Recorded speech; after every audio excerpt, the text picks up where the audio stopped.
Okay, welcome back. We're continuing this series on what it means to be a Christian, or what a Christian should believe. And we've been covering the broad topic of the Christian God. And I want to draw a little diagram, if for no other reason than just to draw a diagram. But we've been saying that the Christian God is very unique for a number of ways, but we've been emphasizing primarily that this God is unique because he is triune, or triune, meaning three in one. And we've said thus far that the threeness, or the three side of the divine Trinity, is number one, the Father, Son, and the Spirit.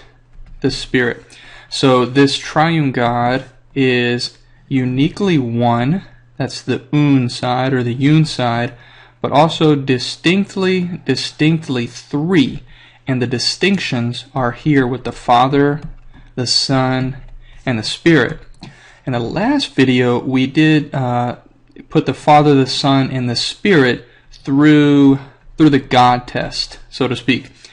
Because if we're saying that the triune God is one God in three distinct aspects, all three of the three part need to be God.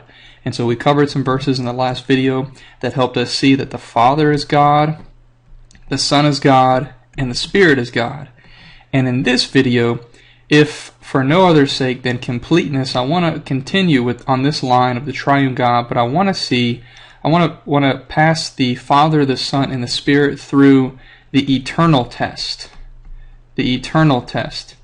And there's a number of reasons for this, chief most, because this is the truth, and that's all the reason we really need. But also there is a common heresy associated with the triune God, which I might do another video on, but that heresy is called modalism, or Sabellianism, because a person named Sabellius in like the 2nd or 3rd century kind of was the originator of this teaching. And that teaching says that the Father was there in creation, but when the Son came on the scene, to accomplish redemption, the Father ceased to be. And then the Son was there during redemption, but then the Spirit came on the scene during the church age, and now no longer was the Son there. Really, this is kind of a teaching of, monarchianism, just meaning there's one God manifested in three modes. That's why it's called modalism, because this is like, mode number one in creation, mode number two, and then currently, since we're in the church age, we're experiencing mode number three of God. And this is a heresy, meaning, well, simply put, this is an inaccurate and errant teaching, a teaching that is in error. And so to combat this teaching, I want to bring in, that's why I'm having this video, to show that no, the Father is eternal.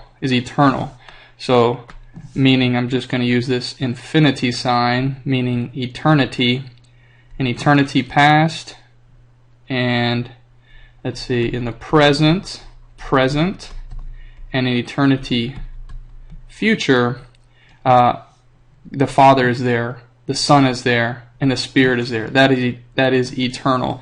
Eternity, really, there is no such thing as eternity past or eternity future. The whole realm of eternity is outside of time. But just for illustration, I put it this way. There's never a time when the Father did not exist. And there will never be a time when the Father does not exist. The same for the Son. There was never a time when the Son did not exist. And there will never be a time when the Son does not exist. And the same for the Spirit. Okay, let's look at a few verses to help support this. Okay, we have three sets of verses here. And the first one, we're looking at the Father. The Father. And so this is somewhat, again, like a little test. The Father is on the eternal test. This is in the Old Testament, the book of Isaiah, chapter 9, verse 6. For a child will be born to us, a son will be given to us, and the government will rest on his shoulders, and his name will be called Wonderful Counselor, Mighty God, Eternal Father, Prince of Peace. And so here we have in Isaiah 9:6, as it relates to the Father is the eternal Father. So briefly, we'll go back up here, and this is under the eternal box for the Father. Father passes the test. The Father passes the test. Scroll up, down. Here on the second verse, we want to look at the Son. The Son, this is from the book of Hebrews, chapter 7, verse 3. Okay, a little bit of context for this verse. This verse is talking about a person in the Old Testament named Melchizedek. And so the first part of this verse, he's talking about this person Melchizedek. But here it'll say, but made like the Son of God. So this person is like the Son of God, and that's why we're using it here. So Hebrews 7:3, without father, without mother, without genealogy, having neither beginning of days nor end of life. Doesn't have a beginning, doesn't have an end, but made like the Son of God. The Son of God. He remains a priest perpetually. You leave this word perpetually. But emphasizing here, just as I mentioned, related to eternity, eternity really has no beginning and no end. It's outside of time. So the Son of God is like this, having no beginning and no end. Therefore, the Son is eternal. The last verse is related to the Spirit. So far we have 2 out of 3. Let's see if we can have 3 out of 3. Hebrews, same book, Hebrews chapter 9, verse 14. How much more will the blood of Christ, who through the eternal Spirit, offered himself without blemish to God, cleanse your conscience from dead works to serve the living God. So it's very clear here in the first and third verses.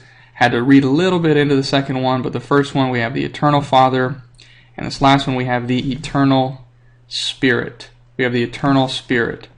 So thus far we have a pretty good understanding thus far, at least at a basic level, of the Christian God. The Christian God is triune, 3 in 1. As it relates to the 3 side, it's Father, Son, and Spirit. Father is God, Son is God, Spirit is God. The Father is eternal, the Son is eternal, and the Spirit is also eternal.